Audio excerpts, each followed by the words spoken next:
आज मी बनवणार आहे आलू पालकची भाजी। नमस्कार, माझ्या चॅनलवर आपणा सर्वांचे स्वागत आहे।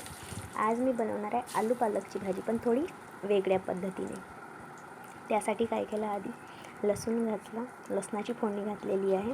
पालकच्या भाजीला लसणाची फोडणी घातली की खूप छान वाटते, एकदा करून बघा। मग लसूण थोडा शिजल्यावर त्यामध्ये कांदा घातला, मग हिरवी मिरची घातली, छान परतून घेतलं।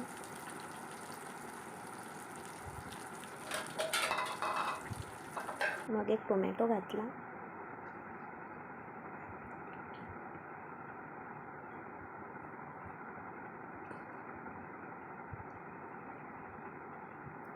चवीनुसार मीठ घातलं आणि थोडीशी हळद घातली।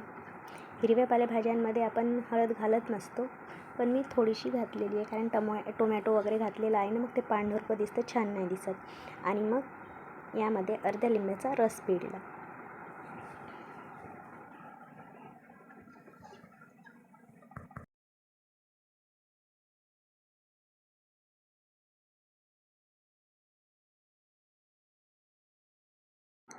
टोमॅटो छान कच्चे शिजवून घेतले। कच्चे याच्यासाठी कारण ते पालकसोबत छान शिजले की मग टेस्ट छान वाटते।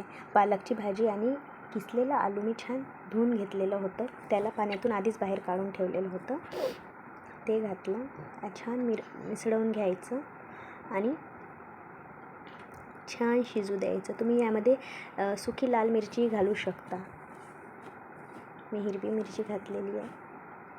छान असं पालकचंच पाणी असते, पाणी तर आपल्याला घालावं लागत नाही। टोमॅटो, पालक आणि आलू छान मीडियम फ्लेमवर शिजू द्यायचं। मस्त अशी चमचमीत भाजी तयार होते। आणि पालक जे खात नाही म्हणतात त्यांना ही भाजी इतकी मस्त वाटते, कारण लिंबाचा रस असतो, किसलेला आलू असतो, चवच वेगळी असते। पालकची भाजी आहे असं ओळखूच येत नाही। ही रेसिपी नक्की ट्राय करा, जर तुमचे मुलं खात नसतील पालकची भाजी तर। माझ्या मुलाला तर मी अशीच देते, त्याला मग माहीतच नाही भाजी कशाची आहे तर। कशी वाटली रेसिपी नक्की सांगा। व्हिडिओला लाईक करा, कमेंट करा, शेअर करा, सबस्क्राईब करा। थँक्यू।